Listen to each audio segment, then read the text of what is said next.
So let's take one more video to talk about one more language. This time we'll talk about CSS. So CSS, which is short for Cascading Style Sheets, is another language we use when constructing websites. Think about it like this. If HTML is what we use to organize the content we want to put on our page, CSS is the tool that we generally use to customize how our websites look and how the user experience really is interacting with our website. Similar to HTML, CSS is not a programming language. It doesn't have logic, it doesn't have variables, it doesn't have any sort of that flow related things that C does. It's a styling language, and its syntax is pretty simple and just describes how the elements of our page, how certain HTML elements should be modified. To that end, if you haven't yet watched our video on HTML or are unfamiliar with HTML generally, you may want to take a look at that first, because this discussion of CSS is going to depend on some knowledge of HTML. So here's a really simple CSS style sheet. And even if you've never programmed with CSS before, I'm pretty sure you can figure out exactly what this style sheet does. What does it do? Well, it applies to the body of our web page, so everything between body tags on our HTML, and it sets the background color of that page to blue. Right? It's a pretty simple style sheet. It's actually very human-friendly language, CSS. So even if you've never used it before, you probably could guess what that did. And in fact, if we loaded a page where this style sheet was embedded somehow, the background color of our page would be blue and not the standard white. So how do we build style sheets? Well, first we have to identify a selector. In the last example, that selector was body. Then we have an open curly brace, and then we're going to begin defining the style sheet for that selector. In between the curly braces, we just have a list of key value pairs. The previous key value pair was background color, blue, semicolon. But we could do more and more of these. We could have multiple things applying to that tag, that selector, body. Each one of them is separated by a semicolon, and we call each one of them a declaration, a CSS declaration. When we're done with all of the styling we want to apply to that particular tag, we just have a closing curly brace to end the style sheet. And we're done defining the style sheet for that particular selector. What are some common CSS properties? Well, maybe you want to put a border around something. And so you can say border, that would be your key, and then your values would be what style, color, and width you want it to be. So the style could be a solid line, a dotted line, a dashed line, a ridged line, which would be a wavy line. Maybe you want to have it be blue or black or green. Maybe you want it to be 1 or 2 or 10 pixels wide. You can specify all of those things. Maybe you want to set the background color of your page in a particular way. We already saw that, setting the background of the body to be blue. Maybe you can use a keyword. So CSS has certain colors that are built into it, blue, green, black, the very simple colors we know. But you can also specify any hex color that you'd like.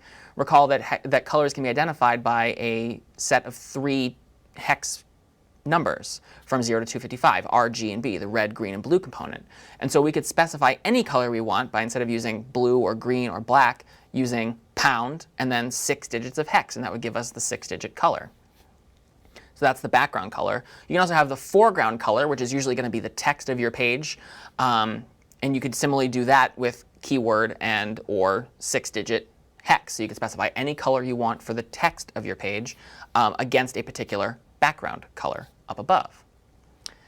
You can also change and deal with font and the way text is rendered on the page. So you can change your font size. You can use keywords such as extra, extra small, or XX small, or medium, large, and so on.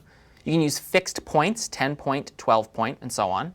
You can use percentages, 80%, 20%, where 100% is the default font size, which is usually going to be something like 11 or 12 points.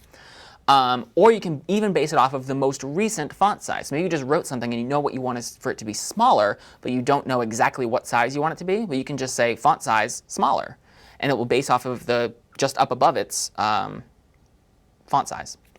And you can get smaller or larger. So there's a lot of different ways to specify font size.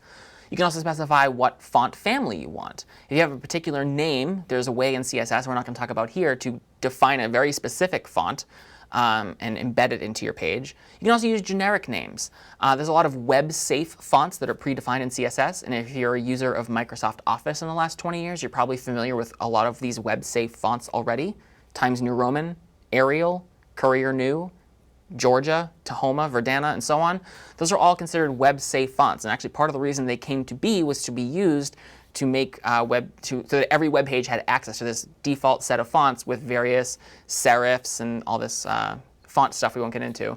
But these are usually accessible in your CSS even if you don't otherwise define the fonts. Lastly, you can align your text. Instead of it being by default aligned to the left, you could align it to the right, or you could align it centered, or justified so that it hit both margins. So those are all options you can use to change what your text looks like and how it's displayed on your page. Your selectors don't have to be tags only. We previously saw a body tag selector, and a tag selector does look just like that. You name a tag, and then you define the style sheet for that tag. But you can also do something called an ID selector. An ID selector looks pretty similar, but notice that now I'm not using an HTML tag. I'm using, in this case, #unique or #unique. If you recall from our video on HTML, we talked about how tags can have attributes. And one attribute that applies to pretty much all HTML tags, though we didn't talk about it, is something called an ID tag. So this particular CSS would apply only to HTML tag that has a very specific ID that you've named. So if you have somewhere in your code, somewhere in your HTML file, a tag and you specify as an attribute to that tag ID equals unique, this particular style sheet here will only apply in between that tag with the ID of unique. You can also do something called a class selector. So in addition to having ID attributes, you can also add a class attribute to HTML tags. And when you use a class attribute, it can be applied to multiple tags. So if you have several things that are similar, maybe you want to say, open tag, blah, blah, blah, blah, class equals students. And then this particular style sheet would apply to every tag whose class is students. In this case, we'd set the background color to yellow, and we'd set opacity, which is a tag we didn't talk about, but just deals with how transparent something is, to 70% in this case. There's two options for writing style sheets. You can write them directly into your HTML by placing the style sheets in between style tags, and those style tags go inside of the head tags of your web page. The perhaps more preferred way to do it is to write a separate .css file and then link it into your document using link tags. Link tags, again, are different from hyperlinks, if you recall from our video on HTML. And link tags are how we pull in separate files. It's sort of like the equivalent of a pound include for web programming. So let's take a look at table.html. If you recall from our HTML video, I showed an example of a very simple multiplication table that looked pretty ugly.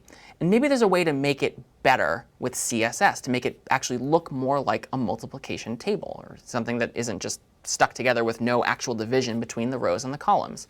So let's head over to CS50 IDE and take a look at how CSS can sort of tweak what we started with before and make it something a lot better. So we're in CS50 IDE now, and if unfamiliar, we'll pull open this table.html page. Table.html basically just defines the contents of a multiplication. It's supposed to be a 4x4 multiplication table. It's pretty straightforward, and we would think that it would look pretty well organized. But in fact, when we preview this page, we see that it's kind of ugly, right? Clearly, we have rows and columns here. There's some sort of separation, but it's not a meaningful separation. We're not actually getting too much information here. There's no separation between the rows and columns in terms of horizontal or vertical rules. We could probably make this look a little bit better. So let's try. So I'm going to close this tab up here. I'm going to close my table.html. And I have another version here called table2.html. We'll open that up. The body of the page is pretty much the same, but I've changed a little bit at the top. And I'll scroll up here. Notice that this time I'm using embedded style tags. I've opened a style tag, and I'm now defining a CSS style sheet just inside of it. I have a style sheet that says table. That's my tag selector. I'm not using dot or hash, which I would be doing if I was using an ID or a class selector. I have a tag selector here, table. So this style is going to apply to every table tag. Apparently, I want to put a 1 pixel wide solid blue border inside my table. That sounds like it would probably help the situation, right? We're going to have things look a lot better. So this is fine. Stylistically, I've just embedded my style sheet in here. It's certainly an acceptable way to do it. Let's see what this looks like. So I'll go back down here, and I will preview my table2.html. Well, that's not quite what I wanted, but it is exactly what we asked for. We said that this style was going to apply to our table. Our table now has a 1 pixel wide solid blue border around it. We're not actually getting at the table cells. We're just getting at the table. So CSS worked. It has applied a style sheet to our table, but it didn't quite do what we wanted it to do. How do we get it to do what we want it to do? Well, let's take a look at one more version of this in table3.html. So I'm just going to close these tabs, and I'm going to go back over here to my file tree and open up table3.html. Again, it's going to look pretty similar here at the beginning. But notice this time, instead of using a style sheet embedded right in there, I'm going to link in a style sheet using the link tag. So I'm apparently linking in a style sheet called tables.css, and this rel equals style sheet just means, well, what is this file relative to what I'm doing? It's a style sheet that I'm using from my page. So if I really want to see what I'm doing with the CSS here, I need to go open that tables.css file as well. So we'll go back over here again to our file tree. There's tables.css. We'll pop it open. Now we're seeing a little bit of CSS. Apparently, I have a couple of things going on here. I apparently want to put a 5-pixel wide solid red border around my table. We already know that that's going to just go on the perimeter. We saw that in table2.html. With each row, I apparently want to specify that the row height is 50 pixels high. So for every row, remember that's what the tr tag does, I'm making it 50 pixels high. Lastly, I have this comment, and this is how we make comments in CSS. It's very similar to C's block comment syntax, /*, all the text you want. There's no // though in CSS. For short inline comments, we have to use this particular format here. It looks like I'm doing a lot of things in my TD tags. Remember, TD tags are table data, which really are just the columns inside of our rows. And apparently for each piece of data in my table, I want to set the background color to be black, the color to be white. Color is foreground color, so this is going to be the text of my page. I want big font, 22-point font, and I want it to be of the font family Georgia. So I'm not going to have the default font. I'm going to specify Georgia, which is one of those web-safe fonts that we've seen before. I want my text to be aligned centrally, in the middle of the box. I don't want it to be left aligned or right aligned. And I want my column width to be 50 pixels wide as well. Let's take a look at what this looks like and see if this is maybe an improvement. So I'm going to go to table3.html, which recall includes tables.css as a link, and we'll preview it. That's a lot better, right? This is actually starting to look a lot more like a multiplication table. I have that red border around my table, but now I also have specified that each row is 50 pixels wide, or is 50 pixels tall, excuse me. Each column is 50 pixels wide. The data in each column, and only the data, has a black background. And so that's why those white lines are there, because the space in between all of those cells, it's not a border in and of itself. It's just I'm only filling in the cells, which actually makes the borders of the table, which apparently did exist all along as just thin white lines. Now they're visible. Now they pop off on the screen. And so this is a very simple style sheet that I've applied. And now my table looks a lot more like a 4x4 multiplication table instead of a just jumbled mess where everything is clearly rows and columns, but not super well organized. We're really just scratching the surface of what you can do with CSS here. Fortunately, the CSS documentation is pretty straightforward. You'll use several of its attributes fairly frequently, the ones we talked about earlier in this video. There are several that you probably won't use at all, and that's fine too. But just know that there's a lot of documentation out there, so even if we didn't cover everything, you're certainly not left on your own. But CSS is really fun to experiment with, and I would strongly encourage you to play around with your web pages and see how you can make them look and feel to improve the user experience of visiting your page. I'm Doug Lloyd. This is CS50.